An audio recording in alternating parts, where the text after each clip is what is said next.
Hi everybody, it's Mirasha.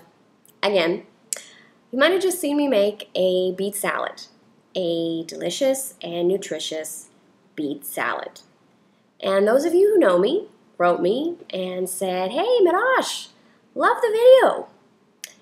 Interesting choice for you to make." I'm just going to come right out and say it. I love my desserts, my entree-sized desserts. And if I didn't have a husband who has this pernickety habit of saying green vegetables are good for you and we shouldn't have whipped cream 6 times a week, maybe I would be a different person. Fine.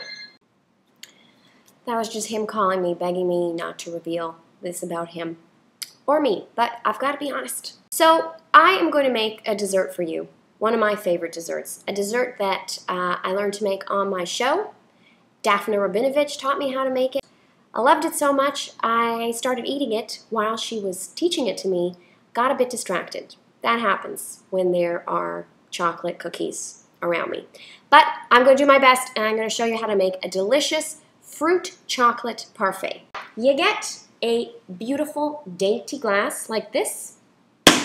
Set it to the side. Some lovely summer fruit. Okay, I've got some hulled strawberries here, and I'm just going to chop them up. Now, when Daphne taught me this recipe in that very fateful episode, got a lot of viewer mail. People wrote my producers wanting to know, don't you feed your talent before you send them out onto a show? Could barely understand what was going on. And to them, I responded, I hate it on food shows when something is so delicious and the stick figure host says, "Oh, I can't wait to try that. That's going to be so yummy." And then they take a baby spoon full of this heavenly creation and they just touch it to their lips and they say, "Oh, that's so yummy." When is the last time you put something delicious near your mouth and you didn't wolf it down? Okay? I am not that kind of person. I admit it. I don't have that kind of self-control, so I just eat it. All right? So there you go. You take your glass. You put some fruit in there, in the bottom. Just fill up the bottom like that. Pop the tap. And pop this tap. Chocolate whipped cream. Now, I don't know how the magicians at Gay Lee managed to get chocolate and whipped cream into the same can. I'm not here to understand science or make science understandable to you. I'm just here to show you how delicious science can be. Press the stars. Shake it up. Easy peasy. Chocolate. Now here comes the hard part. You take your favorite chocolate cookies. I like the Mr. Christie. Oh, this one's broken. Mr. Christie's chocolate. It's broken. I better eat it.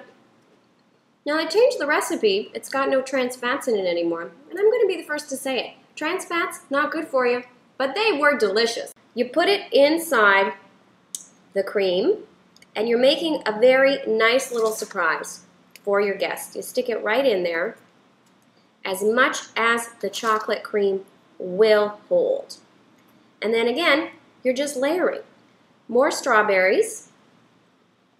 I've also got some blackberries. Now, before you write in and say, "Did you wash that?" and I'm hearing again my grandmother's voice ricocheting in my brain, I washed this fruit very well. Gosh, that guilt just never stops giving. Some more delectable whipped cream. Do you see how easy this is? And what you're going to do is refrigerate this for at least an hour for people to enjoy, if you have that kind of self-control. I think I have explained ad nauseum. I do not. So you can eat it right away. It is that delicious that you can do that and have it crunchy. But if you can stand it, if you have nerves of steel, put it in the fridge for about an hour, and what will happen is the whipped cream will soften the chocolate wafers, and it will taste like chocolate mousse, chocolate cake, without any of the hassle. It is, well, it's quite magical. You might wonder if Wonder Woman made it herself and brought it to your home on her invisible jet. Now, I know that this is a pretty good, ample portion, but when I make this for myself, as soon as I shut this off, I'm probably I'm going to make a slightly bigger version for myself, and I use a plastic cup because I'm going to devour this while I'm watching Coronation Street, and when I pass out from the sheer pleasure of it, this is going to hit the ground and it's not going to shatter into a million pieces. Because that's the kind of practical tips I use and share with you when I cook. Enjoy!